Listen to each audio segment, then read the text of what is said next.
Hello दोस्तों, आपका स्वागत है आपके अपने चैनल टॉप सर में। दोस्तों आज हम आप लोग के लिए हिस्ट्री के इम्पोर्टेंट क्वेश्चन लाए हुए हैं, तो चलिए शुरू करते हैं। पहला क्वेश्चन है जर्मनी के एकीकरण की बाधाएं क्या हैं।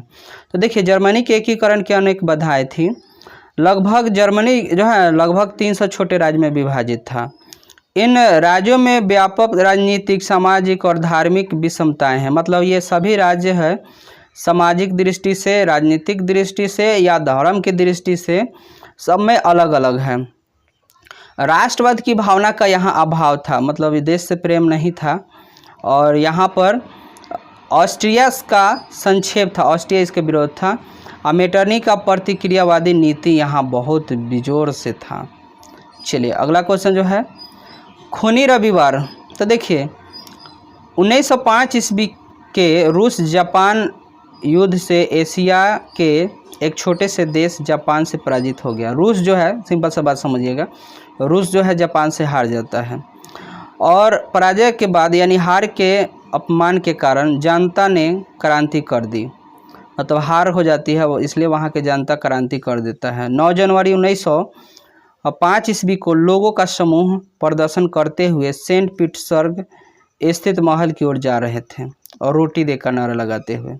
जार के सैनिकों ने इन निहत्थे लोगों पर गोली बरसा दी, जिसमें हजारों लोग मारे गए। ये घटना रविवार के दिन हुई थी, इसीलिए इसको खूनी रविवार के नाम से जानते हैं। चलिए अगला क्वेश्चन जो है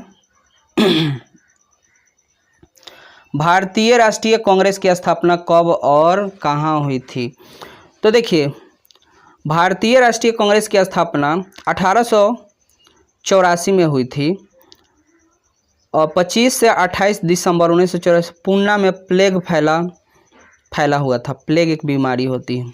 अतः यह बैठक गोकुलदास तेजपाल संस्कृत कॉलेज मुंबई में हुई थी। इस बैठक में संगठन का नाम बदलकर अखिल भारतीय राष्ट्रीय कांग्रेस कर दिया गया। यानी पहले इसका नाम था भारतीय कांग्रेस, उसको बदल दिया गया अखिल भारतीय कांग्रेस।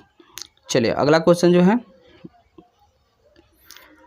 डांडी यात्रा का उद्देश्य क्या था।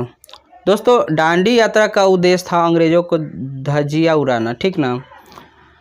समुद्र तट पर देखिए, डांडी यात्रा का उद्देश्य डांडी समुद्र तट पर पहुंचकर समुद्र के पानी से नमक बनाकर नमक कानून का उल्लंघन कर सरकार को बताना था कि नमक पर कर बढ़ाना अनुचित फैसला है, तथा साथ ही यह सरकार के खिलाफ सविनय अवज्ञा आंदोलन की शुरुआत कर देती है। देखिए क्या होता है ना कि डांडी यात्रा का उद्देश्य होता है अंग्रेज़ों की धज्जियां उड़ाना। अंग्रेज़ के खिलाफ ये लोग चाहते थे कि जो नमक है उस पर कर नहीं लगाया जाए, इसके खिलाफ थे। तो इसलिए उन्होंने सविनय अवज्ञा आंदोलन भी उसी टाइम शुरू किया था। चलिए अगला क्वेश्चन जो है श्रमिक वर्ग किन परिस्थितियों में नगरों में आए। तो देखिए, सरकार द्वारा 18वीं शताब्दी में बड़ाबंदी कानून बनाने से छोटे किसान अपने ज़मीन खो बैठे।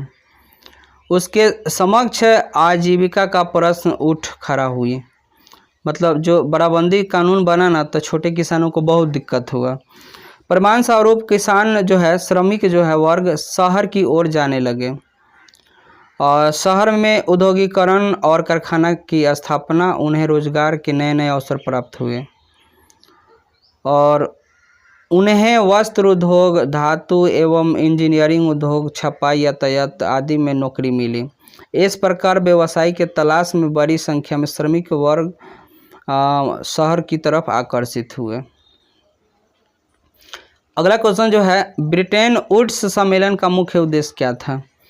तो ब्रिटेन वुड्स सम्मेलन का मुख्य उद्देश्य था कि औद्योगिक विश्व में उद्योग जो है विश्व में आर्थिक स्थिरता तथा पूर्ण रोजगार बनाए रखा जाए, क्योंकि इस आधार पर विश्व शांति भी स्थापित की जा सकती है।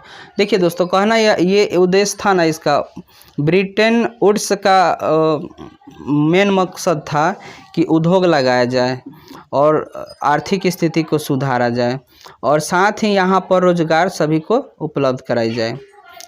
अगला क्वेश्चन जो है मुद्रण क्रांति ने आधुनिक विश्व को कैसे प्रभावित किया? तो मुद्रण क्रांति ने आम लोग के जीवन में व्यापक परिवर्तन ला दिया। मुद्रण क्रांति के बाद पुस्तकें समाज के सभी वर्गों तक पहुंच गए और पढ़ने की नई संस्कृति विकसित हुई। नया पाठ वर्ग पैदा हुआ।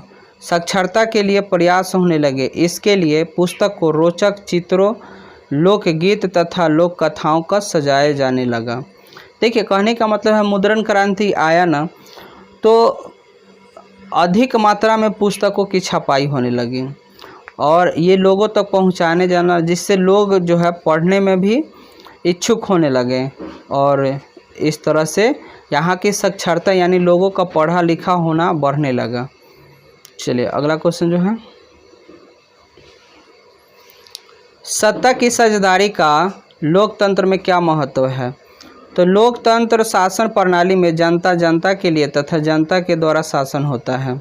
जिस शासन व्यवस्था में राजनीतिक साझेदारी हो वो अत्यंत ही सशक्त प्रणाली है।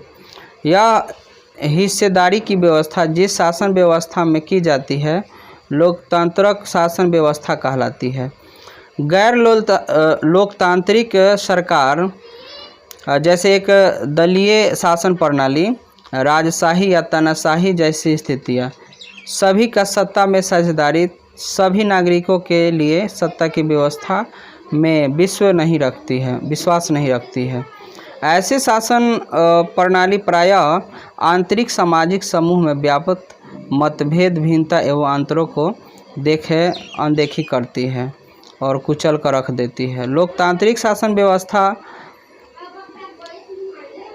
ही सामाजिक विभाजनों में प्रतिबंध समाप्त कर। कहने का मतलब जो राजशाही होता है ना, वहाँ पे किसी की इच्छा नहीं चलने का, लेकिन लोकतांत्रिक है ना, वहाँ समाज के विभाजन में रोक लगता है। वहाँ पर हर तरह की समाज की सुविधाएं के बारे में देखी जाती है। इस तरीके से सामाजिक व्यवस्था का वो। चलिए अगला क्वेश्चन जो है,